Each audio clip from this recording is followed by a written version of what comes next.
Бүгін 3 май 24 жыл Жұма күні Ивачарадан ораз Жұма намазға Бишкектегі центральный мешітке Жұма намаз баратам.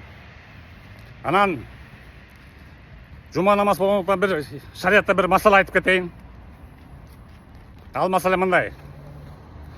Жаңағы мошенник, аферист ақшалап кеткендердің барын видео шығарып, ошоны результат қылатпаймын. Анан ошоны кейбір шариатты түшінбөгендер далдырлар минт жасап жатат комментарийлерге. Біреудің айыбын ашпа, анан айтпе, уят қылба деп.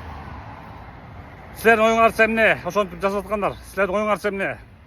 Шариат ислам деген бұл эмне? Монашество, кечилдик бе? Бүтін жүзінен кешіп салып эле, монах болуп эле, мешіттен шықпай эле намаз окуп отуруш керек бе? 5 мал намаз окуп эле, башка эч кылбай эле. Жок, андай десең катуу жагынасыңар. Анда шариатты терең изилдеп үйрөнгүлө, окугула. Шариатта айтылат, өзүнүн жазасы бар ар бир кылмыштын. Мисалы, уурулардын колдору кесилет, манжалары кесилет. Ойноштор болсо таш бараңга алынат. Ар биринин жазасы бар. Анан эмне мошенник аферисттер эмне миллиондор урдап кетсеңер, азаматтар ойноп жүрө эле, бербегиле деп коет бекен. Жок, андай эмес. Анықтан шариатты түшүнбөгөндөн кийин келжиреп антип жазбагыла комментарий. Ошондо мыслыңарды оңдогула.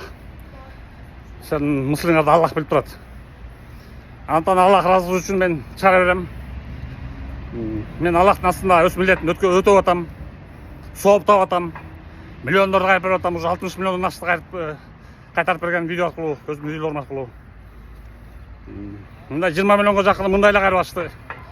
Мен атымды айтып коркутуп эле сообщение жиберип алып кайрып алгандар болду. Так что Жұма намазға баратам азыр. Жұма намаз окуганды көрөсүңөр. Жұма намазга жетиштим.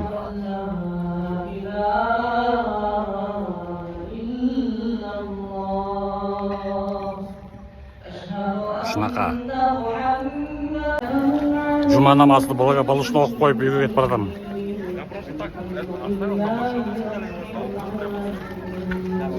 Ушунака